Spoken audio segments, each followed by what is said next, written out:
દેશના યશસ્વી વડાપ્રધાન શ્રી નરેન્દ્રભાઈ મોદી સાહેબનું વતનની ભૂમિ ઉપર ઉમલખાભેર સ્વાગત કરું છું।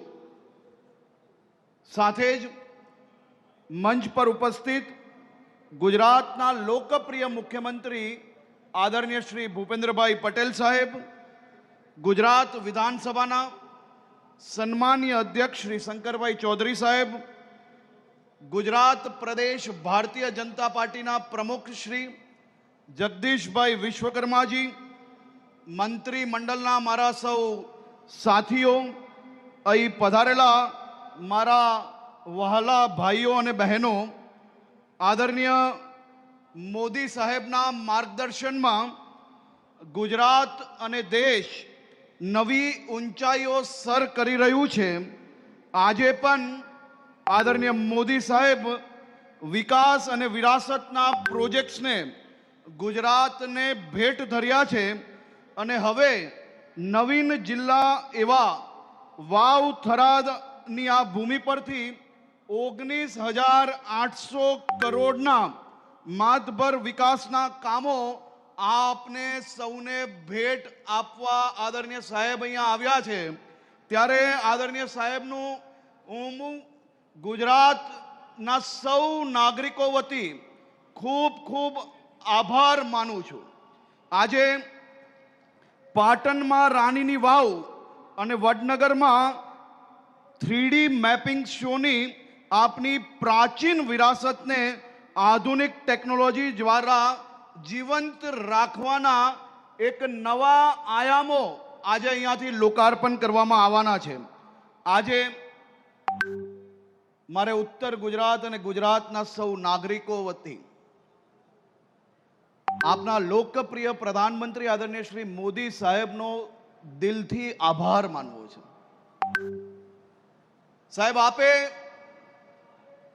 આપના ગુજરાતના મુખ્યમંત્રી કાર્યકાળ દરમિયાન ગુજરાતના છેવાડાના ગામો સુધી રોડ હોય, પાણી હોય, વીજળી પહોંચાડવાનો એ સમયે આ સંકલ્પ એ લોકોને સપનું લાગતું હતું। તમે સંકલ્પ લીધો બી સાહેબ। આજે બનાસકાંઠા, વાવ થરાદ જિલ્લો, કચ્છ જિલ્લો એ આપનો જીવનભર આભારી રહેશે। જીવનભર આ જિલ્લાઓને માત્ર ને માત્ર રાજકીય ઉપયોગ કરવામાં આવ્યો, પરંતુ આપે સંકલ્પ લીધો અને આ વિસ્તારના ગામે ગામ સુધી પાણી પહોંચ્યા। અમારા સૂકા ખેતરો આજે લીલાછમ થયા, ખેડૂતોની આવક વધી।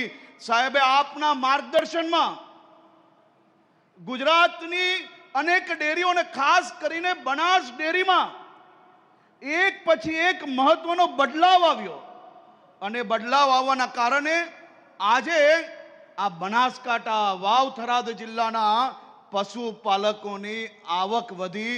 આપનું જે સંકલ્પ હતો, આપનું જે વિઝન હતું કે ગામમાં જ પરિવાર એક સાથે રહી શકે, મહિલાઓ સશક્તિકરણ થાય, આ બધા જ આપના વિષયો પર બનાસકાંઠામાં અદ્ભુત કામગીરી થઈ। આજે મારે કહેવું છે કે આજના સમયે જ્યારે દુનિયાભરમાં ગામોથી શહેર તરફ લોકો વળી રહ્યા છે, ત્યારે આપના આ કાર્યના કારણે, આપની અથાગ મહેનતના કારણે આ ઉત્તર ગુજરાતના બનાસકાંઠા, વાવ થરાદ જિલ્લામાં શહેરમાંથી વસ્તી પાછી ગામ તરફ વળવામાં કદાચ એશિયામાં નંબર 1 જિલ્લો એ આપણો મોટો બનાસકાંઠા જિલ્લો થઈ રહ્યો છે। 1947માં આપણે આઝાદી મળી ગઈ। આઝાદીના લડવૈયાઓએ અનેક સપના જોયા હતા। આઝાદીના વર્ષ વીતી જાય છે। 2014માં આ દેશને એક એવા વડાપ્રધાન મળે છે કે જેને આઝાદીના લડવૈયાઓના સપના એક પછી એક સાકાર કર્યા। આઝાદીમાં અનેક શહાદતોના સપના હતા કે મારા દેશના પ્રત્યેક નાગરિકો ઝૂંપડા, કાચા મકાનમાંથી પાકા મકાન તરફ વળશે। મારે આદરણીય મોદી સાહેબને આભાર માનવો છે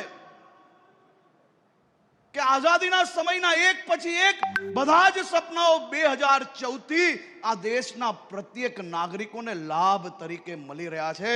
આ કાચા મકાનોમાંથી પાકા મકાનના સપના સાકાર કરનાર બીજું કોઈ નહીં, આપના પોતાના નેતા મોદી સાહેબ છે. આજે અહીંયાથી 39,000 થી વધારે પ્રધાનમંત્રી ગ્રામીણ આવાસ આપના હજારો પરિવારોને મળવા જઈ રહ્યા છે. વર્ષો સુધી ખેડૂતોના નામે રાજનીતિ થઈ, પરંતુ મોદી સાહેબ જ્યાર તક આવ્યા ત્યાર સુધી કોઈ ખેડૂત અહીંયા એવું છે કે જેના ખાતામાં 6,000 રૂપિયા દર વર્ષે સીધા બેંકના એકાઉન્ટમાં આવે? સાહેબ, મારી ઉંમરના અને મારી પછી જન્મેલા લોકોને કદાચ આ બધા જ વિકાસના કામો સામાન્ય લાગતા હશે, પરંતુ વડીલોને જઈને પૂછજો, ગામમાં એક રોડ બી નતો મળતો. આ તો મોદી સાહેબ આવ્યા તો બોર્ડર સુધી ગામોમાં લાઈટ, પાણી, પાકા મકાનો ને ઘર મળ્યા છે. આજે મારા ઉત્તર ગુજરાત અને ગુજરાતના સૌ નાગરિકો વતી આદરણીય પ્રધાનમંત્રી શ્રી આપનો ખૂબ ખૂબ આભાર માનું છે.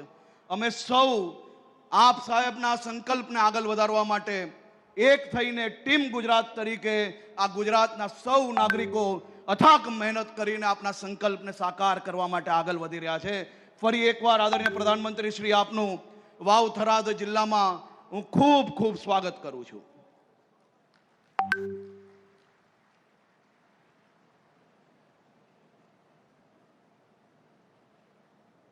ખૂબ ખૂબ આભાર માન્ય સાહેબ. આપના પ્રેરક અને સત્કાર વચનો બદલ અમે પણ આપનો આભાર વ્યક્ત કરીએ છીએ.